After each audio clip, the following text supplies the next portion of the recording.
Konjera, and I'll be here to perform a role that I'm going to be explaining shortly. Now, joining us this evening is Dr. Manda, who happens to be the Senior Researcher for Trade and Development under the Center for Trade Policy and Development. Tonight, we get to discuss a very pertinent topic, which, you are going to get a chance to call in and, contribute on this particular program and discuss as well with the doctor on the topic that is up for discussion this evening. So this evening, we do discuss COVID-19 in Zambia, what is known, what we don't, and what we must do.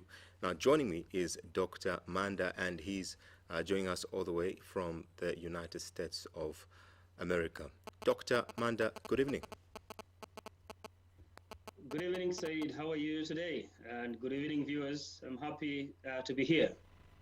All right. So, like I did mention earlier, our viewers do get a chance to call in and, contribute on this particular episode after, of course, you do give us the, information about COVID-19 in Zambia, and where we are, and, of course, what we need to do. So, without further ado, Doc, allow me to, just let you get the cat out of the bag. Many thanks, Said, and good evening, viewers, once again. I'm happy to be here to discuss this important topic about COVID-19 in Zambia, what is known and what is not known, and what we must do. And as Said said, I'm Dr. Simon Manda. I'm joining you all viewers from United States of America. A little bit of a background in terms of what I do and my historical works. I work for the University of Zambia. I lecture in the Department of Development Studies. And my previous connection with the Department of Development Studies, I have worked on research tasks around agriculture, livelihoods, and trade. Specifically, I have taught on modules and courses related to international development, development studies, as others would call it, rural livelihoods, agriculture, value chains, and agribusiness expansion. And following my PhD completion, I joined University of Zambia a few years ago. But at the moment, I am based in the United States of America, specifically Oregon State University, as a visiting researcher. And my work is looking at how communities interact with their environment, specifically within the context of climate change. So I'll be based here at Oregon State University for a few months before I can return to University of Zambia. I have, in the past 1 year or so, been conducting research with the Center for Trade Policy and Development, where I'm a senior researcher on agriculture and trade-related issues. And some of the works that we've done at the University of Zambia, at the Center for Trade Policy and Development, and at Oregon State University is sort of some of the elements I'll be pointing to, drawing on in order to create a broader perspective of COVID-19 in the context of Zambia, and COVID-19 in the context of Africa, and COVID-19 in the context of the global environment. And the key questions that I would like to bring to your attention tonight is, what is it that we know about COVID-19? And what is it that we don't know at the moment? And how can we evaluate policy responses within the Zambian context? From the national policy responses, are there elements that we feel should be done besides what has already been done? And what social and economic impacts can we draw or can we anticipate from COVID-19 pandemic? Especially that we've seen that the COVID-19 cases have been rebounding in the recent weeks. So in this discussion with you, I just want to create more of a broader overview of COVID-19 and its social and economic implications. And you realize that like any other crisis, speculation can be common, and people would start filling in the blanks, especially where information flow is not as expected, or where there's what we call information asymmetry. So from the global perspective, you realize that, a little concern that emerged in the Asian country of China has, morphed into a very big, continent or even worldwide crisis.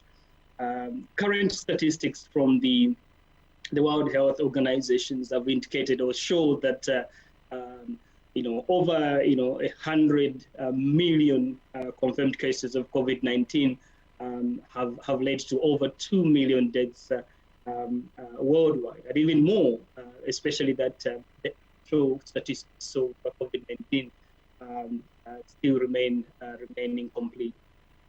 In the African context, we find that the WHO, or the World Health Organization, report that there are over 2.6 million cases, over 24,000 related deaths across the continent. But you realize that from the broader context, from the broader continental-wide perspective, Africa seems to have been spared in terms of the public health pandemic itself. The numbers are quite incomparable if you look at Africa, compare Africa to other continents.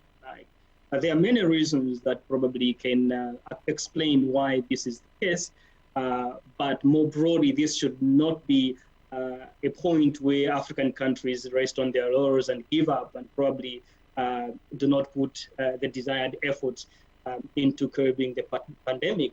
I say so because of the health infrastructure and technology that still is lagging behind on the African continent, and there's need for African governments to continue putting concerted effort to curbing the pandemic, even when we see that the numbers cannot be compared to other continents across the world.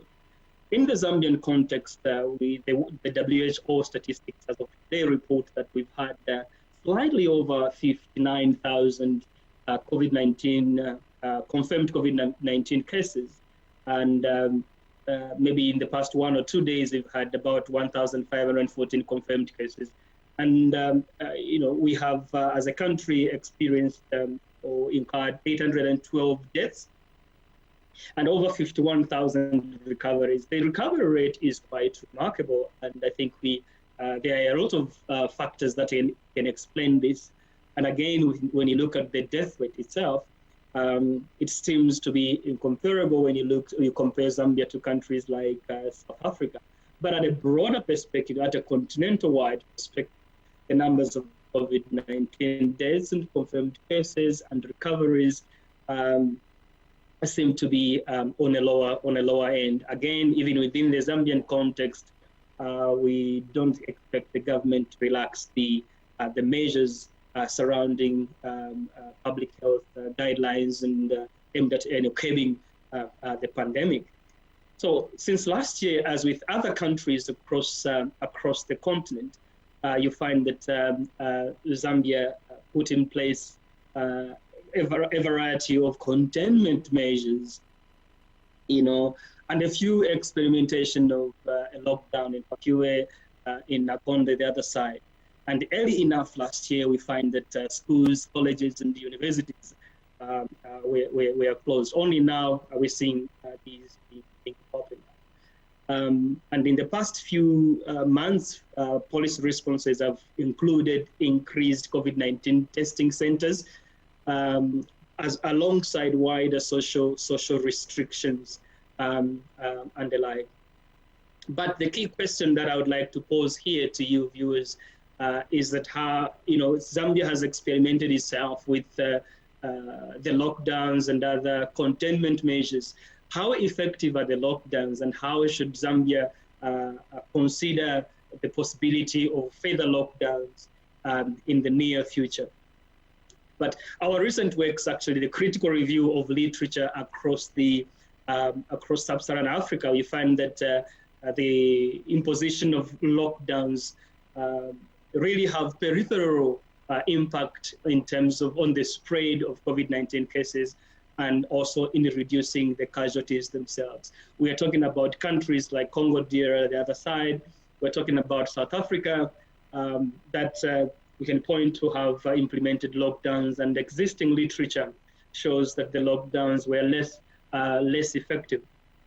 And in the Zambian context, we can sort of learn from regional experiences and make conclusions as to whether lockdowns can actually help us reduce the COVID-19 cases, or can help us reduce the the COVID-19 deaths. One key element to think about when it comes to some of these policy measures is the structure of the Zambian economy. We realize at a broader perspective that the majority of Zambians earn their livelihoods from the informal sector. We're talking about agriculture. We are talking about a common man by the corner of the street running a barbershop, running a salon. We're talking about someone in retail. And to get, to survive and to have an improved livelihoods for these people, they have to get out of their homes. And lockdown sometimes can restrict economic activity. And such lockdowns also can create very negative impacts, especially that our social welfare regime or policies are not wide, countrywide covering. Some people and SMEs, small to medium scale enterprises, sometimes are left out of social protection measures. So lockdowns can have social and economic implications in terms of the livelihoods of the people, access to incomes, access to jobs, and the like. And in terms of, when you look at the containment measures and social movements and the like, you can see negative implications on seasonal and migrant labor. In agriculture, for instance, we've got our brothers and sisters that engage in a seasonal or migrant labor engagements or tasks. With social restrictions, we find that these can get affected in that context. So the key thing here also to remember is that COVID-19, therefore, is not only a health crisis, it's a socio-economic crisis. Any interventions that get the health sector or that address the health implications of COVID-19 should therefore evaluated and assessed in the context of its implications on social and economic dimensions as well. We're talking about trade exchanges, we're talking about access to schools, we're talking about access to social services more widely. So any interventions that Zambia comes up with should be assessed not only in the health context, but should be evaluated in the context of access to other social and economic services. Recently, we've seen that there's been calls for vaccine, and recently the government announced that they had, secured COVID-19 vaccines, and they were due to start giving out to affected areas and the like. I think the key question to remember here is that whilst the efforts by the government is commendable in terms of securing the vaccine for the country, there still remains questions around the COVID-19 vaccine. So far, we don't seem to see a worldwide acceptance of COVID-19 vaccine. Of course, we're still in the early days of the vaccine, and the vaccine might have teething problems. But within the Zambian context, the government and other stakeholders will need to explain and sensitize the public in terms of the implications of the vaccine and what we are expected to look out for. As well as adding to that point, you realize that at the moment, the vaccine still faces a challenge of availability. It might be available in other countries, but it still remains costly for poor countries across Africa, including Zambia, especially that this is coming at a point where economically most African countries are struggling. So the vaccine might be available, but it might not be accessed by many African countries, Zambia inclusive. In fact, recent estimates by the World Bank indicate that probably the vaccine would be available more broadly by 2023, meaning that individual countries will have to put in place concerted efforts to access it. So a vaccine might be available, but might not be accessed due to financial and other challenges. but also in terms of its utilization and its effects. We need a bit of sensitization in order to, to prepare the minds of Zambians and the wider population across the continent in terms of the implications and what we should expect from the vaccine. And the key question here that I wanted us to draw our attention to would be to ask, what should we do as a country? Are the existing efforts that Zambia has put in place sufficient enough? I think it's a very big question, and in our conversation, I think it will be important to interact and share views from wherever you are, whether you are in Chadiza, whether you are in Nakonde, Kafue, Mgubudu, Chanje, Lundazi, Zambezi, Chavuma, and anywhere across the country, we can share the views in terms of what you think the government has done and whether this is sufficient enough. But I think from my perspective, I can start with the fact that I think the country requires a national COVID-19 task force, and we feel that this is very urgent. The task force should not be mono-sided, composed or comprised of the medical professionals and the like. It should be multidimensional. Remember, we mentioned earlier on that the pandemic is not only a health-related crisis, but it also implicates social and economic dimensions across the country. And I think a national task force supported by high-level government units is needed in Zambia. And this task force will have a whole variety of functions, as I'm going to explain later on. The second thing that we should do as a country, I think, is to increase adherence to public guidelines. And kindly note that I'm not calling for a total lockdown of the country for reasons that I've already explained, that the structure of our economy is one that is anchored on the fact that most, majority Zambians have to get out of their homes to survive. They have to get out of their home to get to their workplace. They have to get out of their home to run their small to medium scale enterprise and the like. So increased adherence to public health guidelines, very important. The other component that I would like to mention here is maybe there's need for improved COVID-19 communication. There is need to manage COVID-19 crisis communication. And this improved communication in a way can help us get, very important information about COVID-19 at the right time. And you find that in the absence of a clear-cut COVID-19 crisis communication, the citizens of Zambians are bound to start filling in the gaps. And filling in the gaps in a crisis like this is not good, because it raises speculation and the like. At the moment, we can get information from each and every angle. And I think in the digital world or in the computer world, this is inevitable. But we should be able to centralize communication to avoid panic and to avoid speculation and filling in the gaps. And I should mention that the viewers, you are very free to send in your comments and your views. And then the number that Said had communicated is 0764 25 0055. And you can use that line to share your views and perspectives and the like. The other point that I would like to bring to your attention is maybe Zambia requires or needs to create conditions which allow Zambians to go to work and maintain their livelihoods. I've already alluded to this fact, but I think it's somewhat of an emphasis. We are looking at the informal sectors. We're looking at small to medium scale enterprises. These, the Zambians engaged in these sectors require protection, socio-economic protection in order to survive. After the crisis, we should survive, after all, as a country. Said, I'll bring you in case you have any views that you would like to share before I can proceed.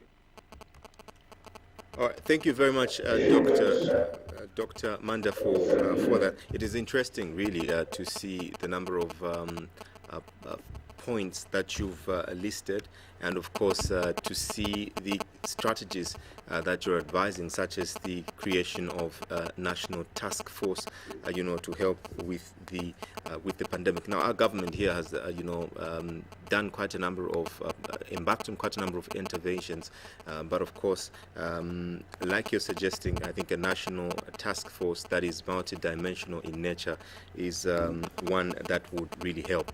Mine this evening will be to allow you, our viewers out there, to call in. The number is 0764 250055. That is a number that you can call in and to speak to the doctor. What is your say on this, particular episode?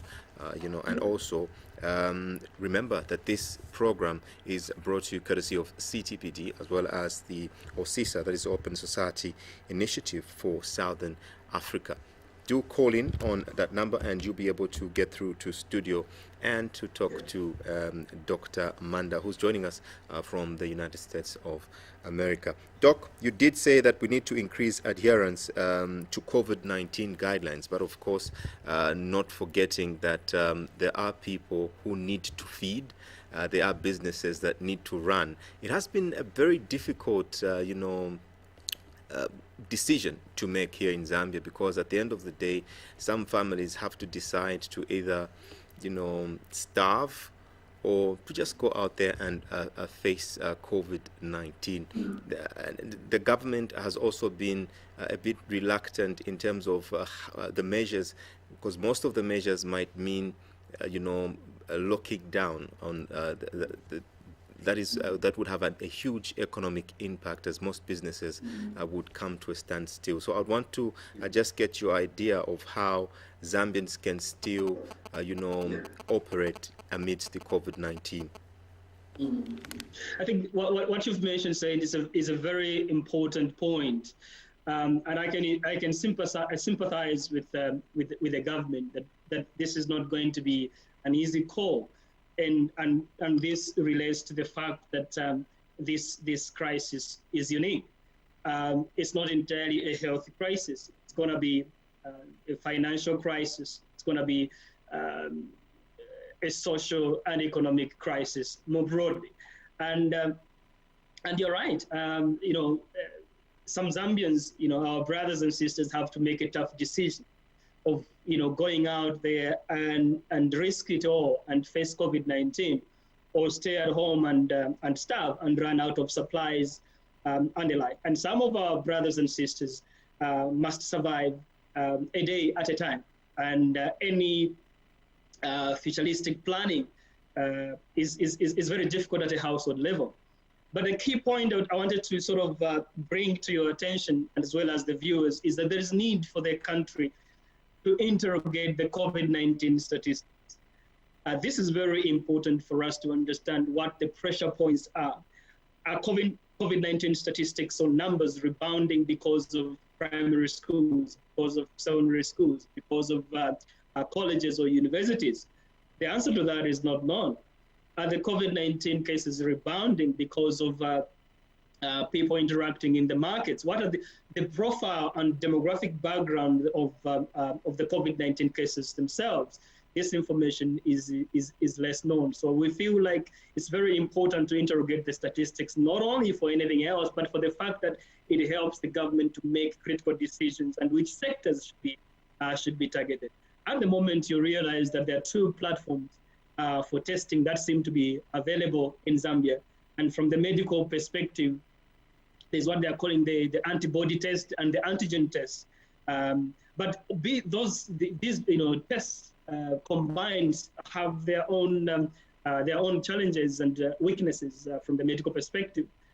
But again, when you look at the statistics in Zambia, it's very important to understand which of these seems to be widely spread and which of these seems to be bringing out certain results, so that we have an understanding of the interpretation of the results themselves. So we think that there is need to interrogate the statistics themselves in order to create a clear picture of what COVID-19 pressure points are, the profiles of those we are losing, and the sectors that seem to contribute much to the COVID-19 picture. And this requires me to point to another point, say that there's need to enhance sensitization. And if you're going to have a national COVID-19 task force, you must deal with the doubters of COVID-19.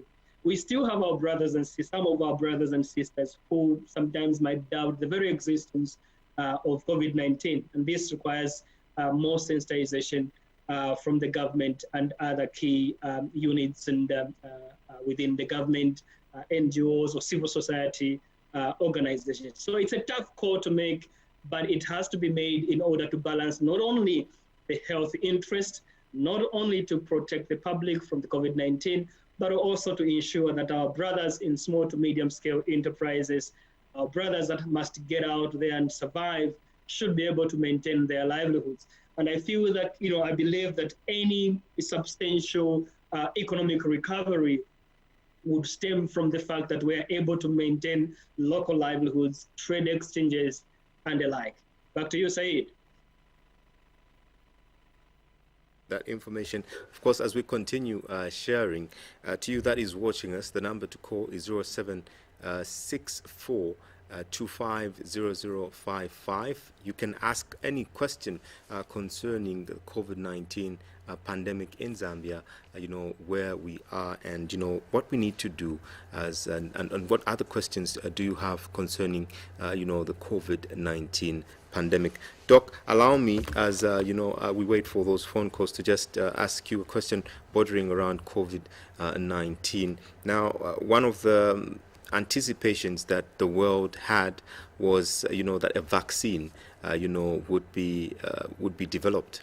Vaccines have been developed and have so far, been deployed and are in use. South Africa did just a few days ago receive its first batch of, 1 million doses of the COVID-19 vaccine. Now, there has been apprehension, I will say, from most parts of the world and how, this vaccine or the efficacy of it. And I would want to get your opinion because back home, this is what is making, conversation. Others suggesting that, those in leadership need to take this vaccine themselves first before it is distributed to the people. But maybe before we get to the vaccine, allow me to bring in the viewers so that they engage in various, in this conversation. Hello, good evening. Yes, how are you, sir? I am very fine, thank you, sir. Your name and where you're calling from? I'm calling from Kabwe. My name is Gladson. Your name again? My name is Gladson Snaf. Gladson. Yes, all right. In Kabwe. All right, Gladson, you're through to this special interview, and you'll be talking to Dr. Simon Manda, who is joining us live from the USA. Go ahead with your contribution. Yes, now I want to talk to Bemba. I don't know if you can understand. I want everyone to understand. I don't know if you can allow me. Dr. Manda, balefo kumfya chibemba mulomfa. That's fine, I'll try. You can go ahead. I'm sure, but I'll try. Okay. All right. Okay. In a cheap pushing bonse Zambia tapadi winga fire ukufwa. Bonse tulafaya uvumi ubusuma. Nomba tulafaya imwe womuchitire research. Bushe, are you sure kuti ngacha kuti bachita vaccinate that wakafwe? Elonga na making sure kuti bachita vaccinate that wakafwe. If we to relate bachita vaccinate because the party nanguomo muzambe winga fwa but inga kuri negative videos not to kutita allow. Nomba question yakuti, are you sure kuti vaccination ilipo? Yakutuwa for fema Zambians won't say because what a question mark yarenga for once in Zambia ukwambo kutishika because ya and this scandal ya chitike. That's why the all Zambia walitina echaringo kuti tuambo kutina, but we are ready. Number, are you sure that vaccination you are going to pay for once in Zambia? If we know, we are ready. All right. So a question on the farm kwai. Twatotera Gladson. All right. I hope you did get that, Doc. So Gladson from Cabo is saying that no one wants to die in Zambia, that everyone wants a good health. And his question is that to you that have done research, how much, how sure are you that the vaccines that have been, created so far are going to cure COVID-19 and that are not going to, cause death? And also he says that this is because of the health scandals that have rocked the country, Zambia. And he's got a few questions. But before you answer that one, you can just take note. Allow me to bring in another caller. Hello, good evening. Hello, good evening. Good evening, thank you. Your name and where are you calling from? I'm calling from Kavuma. My name is Abutemba Likereng. All right, go ahead with your contribution. I'm with Dr. Simon Manda. I just want to know the difference between the ordinary flu which we used to gather and the corona, because one of my neighbors, he had the flu, he went to the hospital. And the next came, and he has recovered from that flu which he had. The reason which came, they said he had corona, but now the person is okay. And he has been moving around. Okay. So I want to know the difference between flu and corona. All right. Thank you very much. Okay, so we'll allow another 3 more calls before the doctor can, respond collectively to the many contributions that are coming through. 0764 250055 is the number that you're calling to get through to studio. Hello, good evening. Hello, good evening. All right. Hello, good evening. Hello, good evening, sir. Good evening, thank you. How are you and what is your name? I'm fine, and my name is Mr. Chimba. Mr. Chimba, where are you calling us from? I'm calling you from Dola. All right, Mr. Chimba, please go ahead with your contribution. We're joined by Dr. Yeah, my name Manda. is Dr. Landa Kumchimba. London Chimba. And they contain actually a vaccination. I'm quite. Like a doctor, but some fishing vaccine you if you win. All right.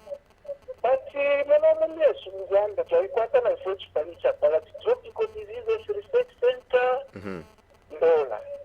Ushiva abantu bajya bayifata amascientists, ushiva connect n'amascientists bamwe mu Zambia so that nabo basunisha ukuthi vaccine yes abantu besu Zambia kuti babone. Okay. Bantu chipa nchimwe chilobeshana chopa kumunokupira imitishireza bafuna watch that research.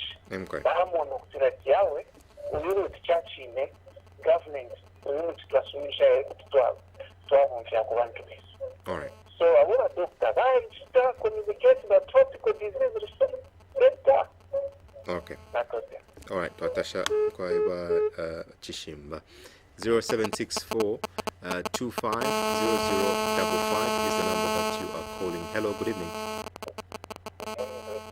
Good evening, wise man. How are you this evening? Very fine. How is Kabwe? All right, please. All right, Doc, wise man is talking to you. I've got 2 questions for the doc. Sure. Yeah, the first question I want to find out from the doc is that can COVID-19 be transmitted by mosquitoes? All right. So bite someone with the COVID-19, then try to bite me as well.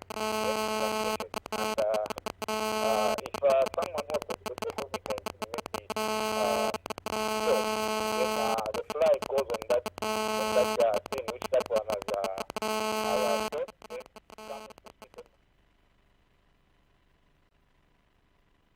How safe are we? Are we coming to the vaccine issue where we saw now in our country the health sector is coming to means of health is not stable. This organization being dissolved, if we are start fighting this one, how safe are we in ensuring that whatever we are receiving concerning COVID-19, we are coming in the good faith of the Zambian people? All right.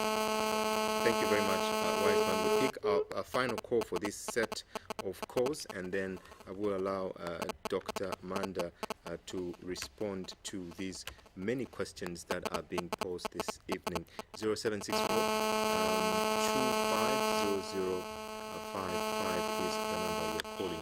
Hello, good evening. Hello, good evening. Hello, good evening. Hello, good evening. All right, your name and where you're calling from? Good evening, thank you. All right, what is your name and where you're calling from? I'm Pastor Kamayan calling from Kasepa. Pastor who? Can you come again with the name? Calling from Kasepa. All right, Pastor Kamayami.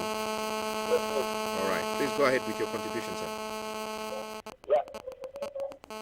Doctor, has alluded to the very fact that the vaccine is safe for us in Zambia. But other information telling us that even the president of the vaccine has refused to be vaccinated. How safe shall we be? This vaccine, the vaccine which was made by the person himself, also needs to live. That he will forward to the world that he himself is using. How safe is that? By he, who are you referring to?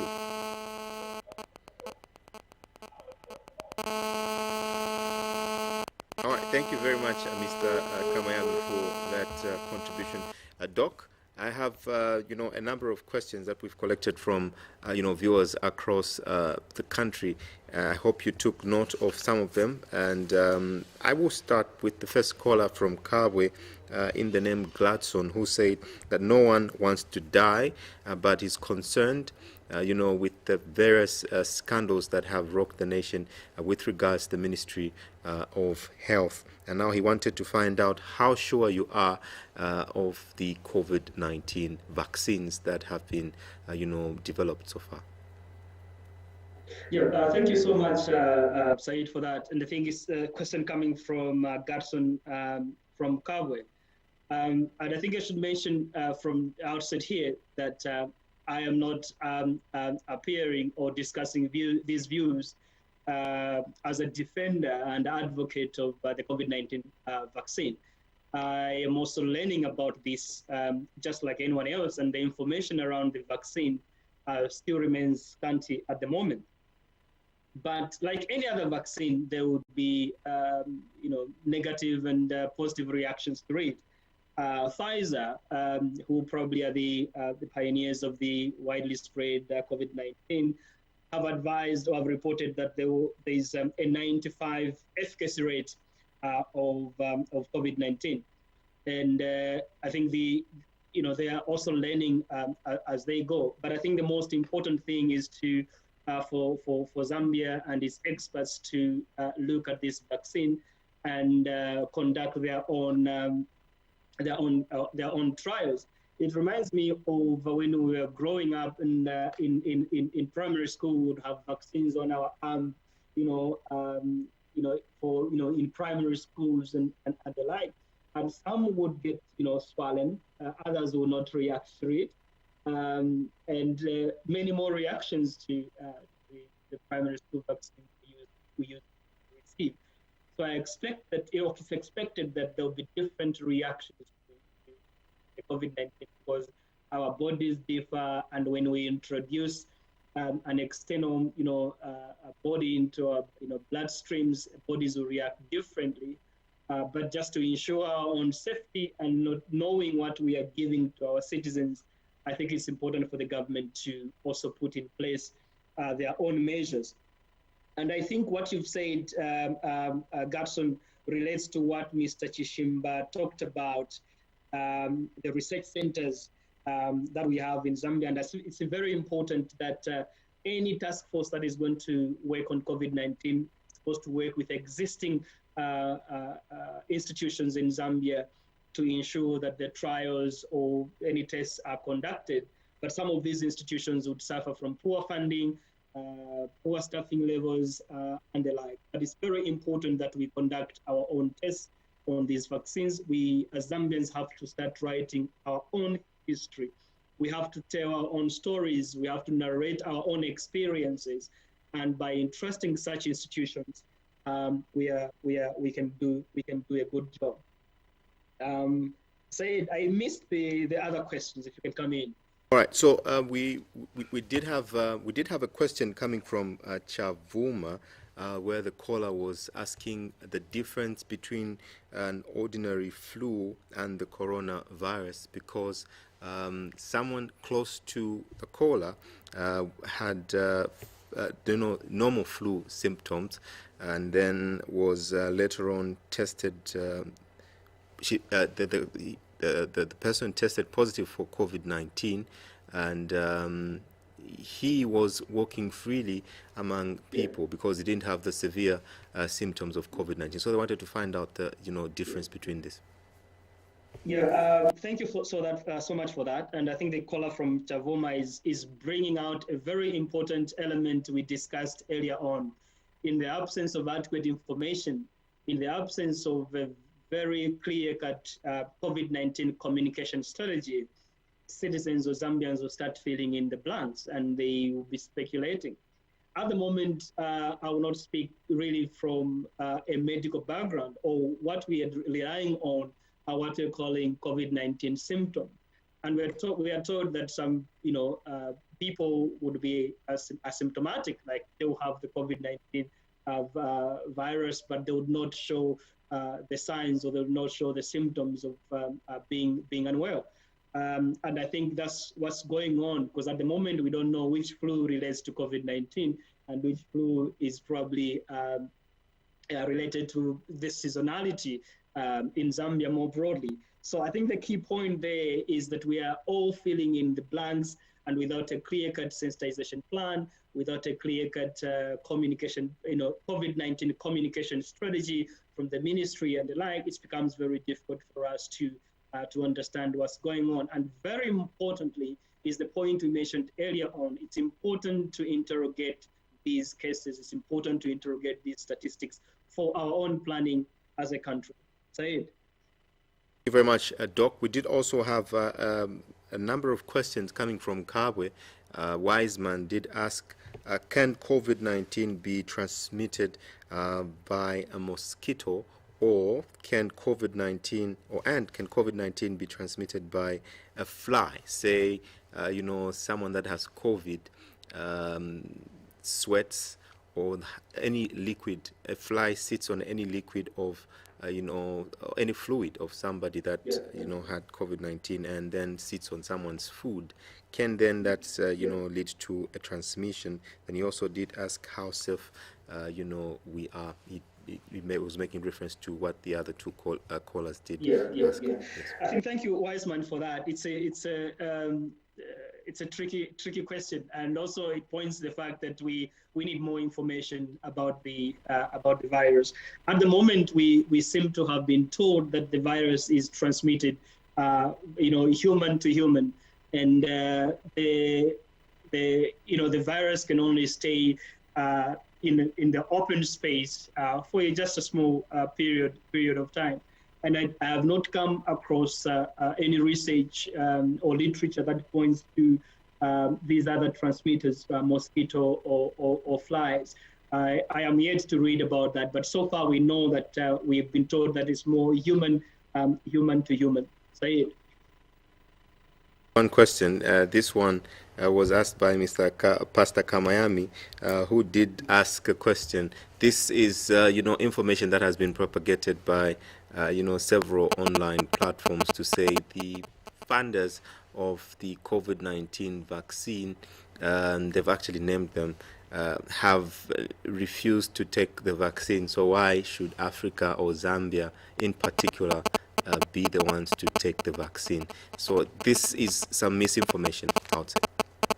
You're right, Said, and I think what Pastor Kamayami has said is very valid in terms of, it's very instructive in terms of how much information is needed there. And again, we reiterate the fact that we need a clear government communication plan about what's going on.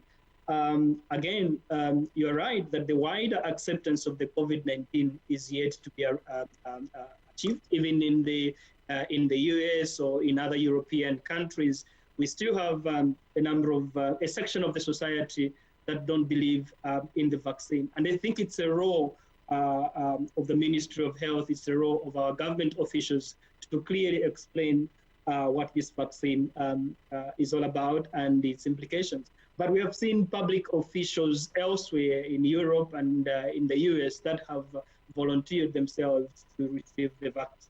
And so far, it seems to be working. And in the Zambian context, we just need more sensitization and more information on that. The other thing that others are trying to grapple with is the fact that we seem to have registered lower numbers of COVID-19 deaths and a high number of COVID-19 recovery rates. And to some commentators, they say that this might not justify a policy position of the vaccine. But whichever the case, and I think it's important to have a clear plan from the Ministry of Health and the government on what this is all about. But elsewhere, some public officials seem to be taking it, and it seems to be working thus far, irrespective of the challenges that we seem to be facing. Maybe these might just be teething problems, but more information needs to be sent out there. So, all right. You're watching the special edition of Unscripted, and this evening we are joined by Dr. Manda, and we're discussing COVID-19 in Zambia. What is known, what do you need to know, and also what we must do. The number that you're calling in is 0764250055 for you to be able to ask that question or contribute to this on this particular platform. So 0764250055 is the number to call. Like I did say, this program is brought to you courtesy of the CTPD, as well as or CISA. So these are some of the contributions that you're going to be talking about. So 0764250055. Hello, good evening. Good evening, sir. How are you? Very fine, thank you. Your name and where you're calling from? Okay, my name is Sarai. I'm calling you from within Lusaka. Your name again, sir? My name is Sarai, calling you from within Lusaka. Kayoyo. Farai, yes, Farai. Farai. All right, Farai, please go ahead with your contribution. Okay. First and foremost, I would like to pass my greetings to Dr. Manda and inform him that we meet him as the Onza community. Awesome. And then, thank you.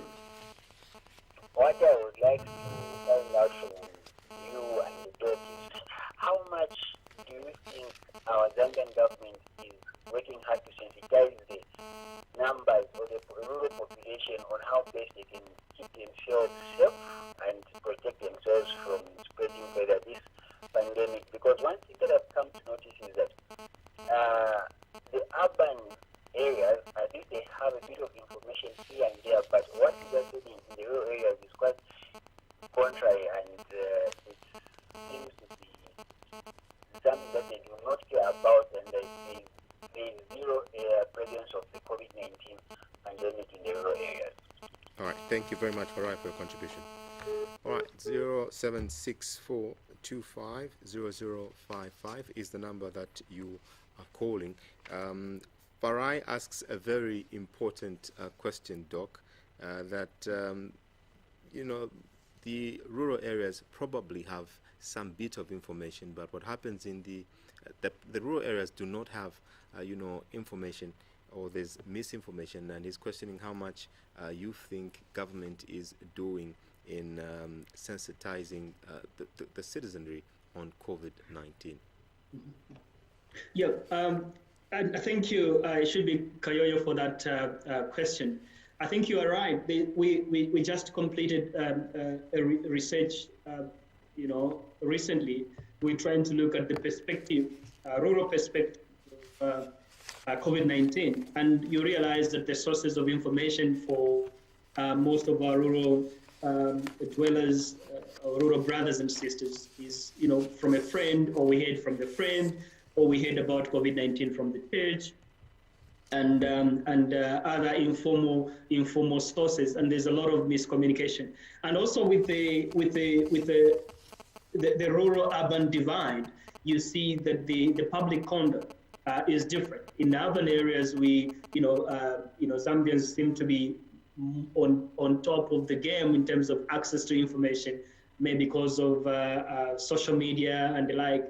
But in the rural areas, when you visit the rural areas, it feels like you're visiting totally a different country, but within one environment or within one context, which should not be the case. And again, it points to the fact that we need a clear-cut strategy for sensitizing our citizens, both in the rural and urban areas.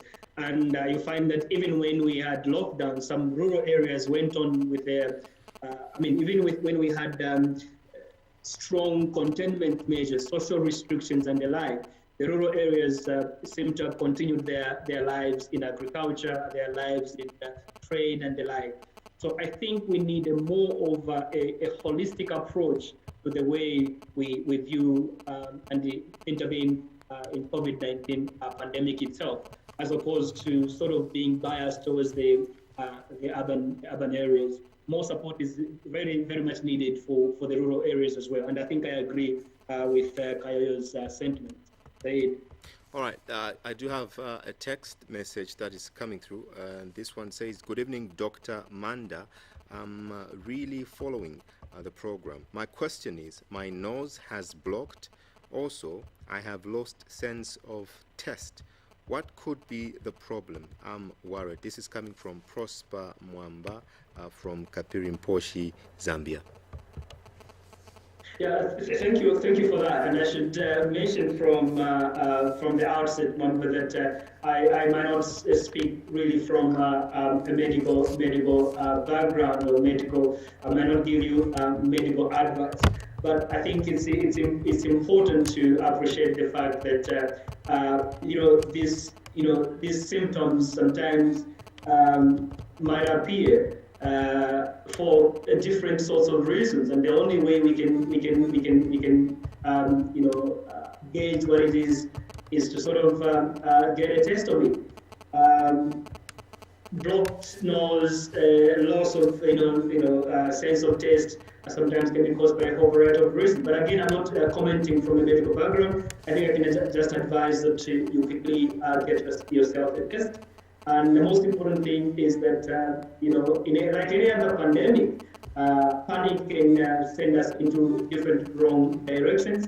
But the most important thing is for you to get medical attention and sort this one out as soon as possible.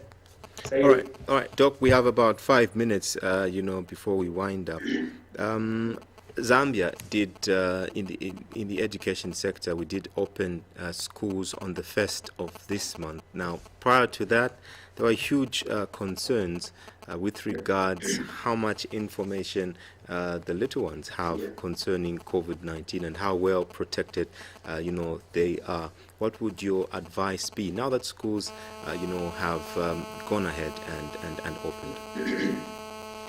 Yeah, thank you, Said. And I think the key point that is coming out from what you're saying here, again, points to how we have interrogated our statistics. It's very unclear whether the pressure points in primary, secondary schools or colleges or universities, we have just closed these institutions without prior understanding of whether these are drivers and whether these are the pressure points. I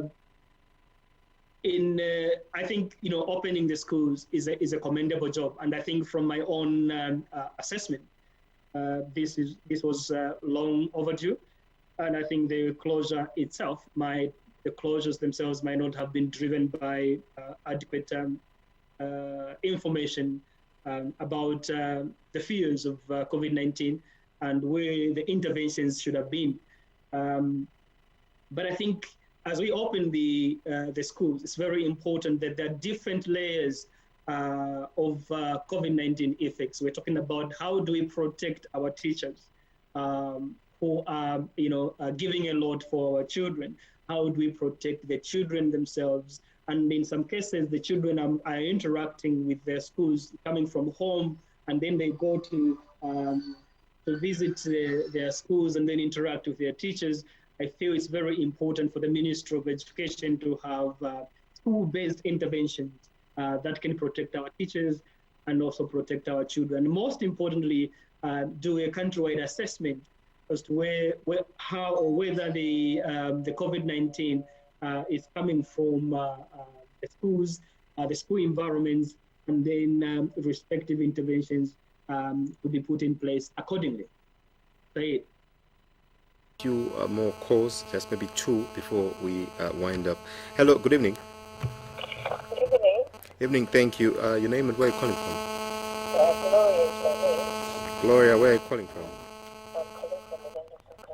All right, Gloria, go ahead with your contribution. I'm joined by Dr. Manda. Okay. I'm following the program closely. Sure. And just a contribution, I think, from my part. I really feel even us as citizens, we really have a role to play in as much as COVID-19 is concerned. If I take an example, for example, you take a walk and go to places like the water market, you really find that people that are even wearing masks are very few. And the few that are wearing them, the same masks also are wearing them wrongly. You know? Instead of the mask covering the nose, the mask is there covering the mouth. So in this particular case, I really feel we really need there's enough that has to be done to fight this pandemic. And effort has to come from both the government and the people at large. So we need to put our heads together. The government, the people at large, we put our heads together in order for us to fight this pandemic. In as much as, yes, it has affected the economy of the country negatively, wherever it is, I think the economy is really bad already, and then with the pandemic, it has really made things really worse. But then we are saying, fine, we cannot close the economy because our means of survival, for some of us, we find that it's a day at a time, as Doc said. So we really need to hustle on a daily basis. And so the most important thing probably would be the sensitization, as the earlier caller had mentioned. It's not just people in the rural areas. I think even us in the urban areas, we need that sensitization. People really need to know the dangers of COVID-19. Because some probably are still doubting if we have this COVID-19. But the fact is COVID-19 is real. And we really have to fight hard. We put our heads together. The government, the citizens at large, we put our heads together to fight this pandemic. I think that's my contribution. Thank you, Doc, for the information you're giving. I think it's a very good program. Thank you. All right. Thank you, Gloria. I'll pick one last call. The next call is our final call as time has, elapsed. 0764250055 is the number that you are calling to get through studio and add your voice to this conversation. Doc, the previous contribution, I hope you did hear from Gloria, where she's saying that the community itself, the public, needs to do more in preventing COVID-19 and not only wait upon government. The government's role, yes, will be on sensitization, but also implementation is very key on our part as citizens. I think I agree with Gloria on that point. There are people, our brothers, some of our brothers and sisters seem to be pulling in a different direction in their social gatherings, in their churches, in their everyday businesses. They're not adhering to some of these guidelines. And I think if we're going to tackle this pandemic, we must speak and act with a collective mind. We should pull as a country in one direction. And as well, the government should be able to provide that direction, and each and every one of us should respond accordingly. And I think the sensitization and the clear communication strategy will help to gather support to move in a given direction. And I think I agree with Gloria on that point. Saeed. All right, Doc, it's been a great evening. We'll have to ask you to give your, concluding remarks as we wind up this program. Yeah, thank you for that. And thank you for viewers that interacted with us. I think I should just want to reiterate the fact that the pandemic doesn't seem to give indication that it will go away in the next few months. The pandemic is real, and I think that the pandemic also has shown that there will be certain things that will be very important at a country or national level context. And Zambians, together with the Zambian government, should be able to pull in one direction and realize that this is not only a health crisis, but also a social and economic crisis. The call for a national task force is very important and urgent, and this should be able to control communication of information, sensitization, and the like. And I think if we pull in one direction, we'll be able to see a change. Interrogating of our statistics, very, very important, which is very important not only for policy, but also for understanding where the pressure points of COVID-19 are in Zambia and where we can intervene as a country. Thank you for having me, Saeed. All right, thank you very much, Doc, for having time for us this evening.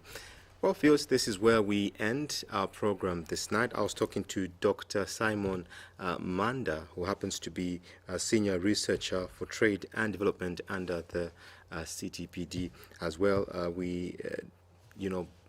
Bringing this program courtesy of CTPD and the Open Society Initiative for Southern Africa, or CSAT. And also tonight we were talking about what is known about COVID-19, what is not known about COVID-19, what do we need to do, or what are the next steps that we need to take. Very thankful to you, viewers that did join us via Facebook, YouTube, as well as those that watched us from the decoder and did manage to call in or send an SMS. We are grateful. Good evening.